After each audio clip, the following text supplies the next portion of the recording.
دخل ايدك يا محمد. محمد دخل ايدك.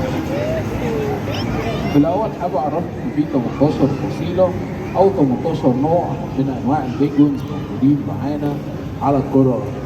أكبر نوع هو 40 كيلو جرام، وأصغر نوع في العالم هو اسمه الليتل بلو أو بطريق الأزرق الصغير.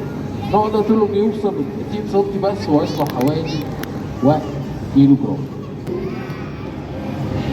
اللون البرتقالي اللي حوالين رقبتها. الفصيلة دي هم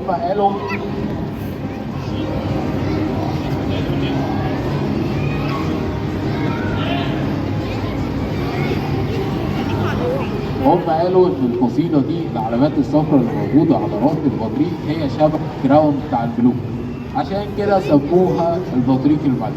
بس في سؤال دايما بنحتار فيه، البطاريق بتصنف ايه من الحيوانات؟ هل هم طيور ولا ثدييات؟ طيور. حد عارف؟ طيور.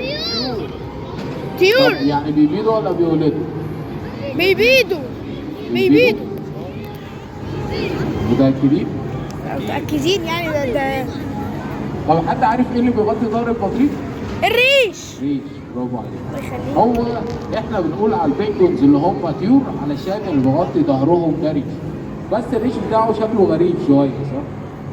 هو البينجونز عندها غدد دهنيه، الغدد دي وظيفتها اللي هي بتنتج زيوت او بتنتج دهون. الدهون دي بتخلي جسم البينجونز ووتر بروف. يعني مثلا البطريق اللي بيعمله دلوقتي ده بيبدا يوزع الزيت بمنقاره على جسمه كله علشان الريش يكون بيقفل على بعض كويس جدا وبيمنع دخول الهواء والميه لجسم البطريق.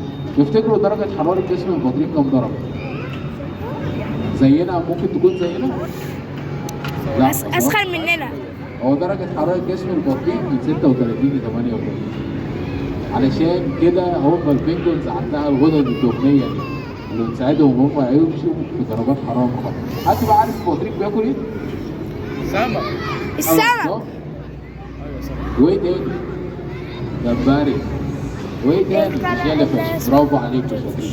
هو اول حاجه البينجونز هم عندهم بيك، ما عندهمش اسنان، فعلشان كده هم بياكلوا السمك سي فود، بياكلوا سردين وجمبري وكاليماري، وطبعا بياكلوا جيليفيش. احنا قلنا ان البطريق في الطيور، صح؟ طب ليه ما بيطيرش؟ عشان وزن. عارف ليه ما بيطيرش؟ لا لو وزنه تقيل ممكن نعمل له دايت. مش وزنه تقيل، عظمه بالظبط. هو البينجونز عظمه تقيل، او اتقل حاجه في جسم عامه الانسان او في جسم اي حد بيكون العظم. بس البينجونز هم ما بيقدروش يطيروا لان هم اصلا ما عندهمش جناحات، هم عندهم زعانف. الزعانف دي بتساعدهم ان هم يعوموا. بس للاسف رغم المعلومات اللي شاركتها عن البطاريق في كائنات كتيره جدا، بس في 3 عوامل اساسيه زي الاحتباس الحراري وصيد الكائن الاسماك وطبعا تلوث الشرف كرتون. فكده احنا انقذنا البينجونز وكائنات بحريه ثانيه كتيره جدا من خطر الانقراض. دلوقتي بقى نقول للبينجونز باي باي.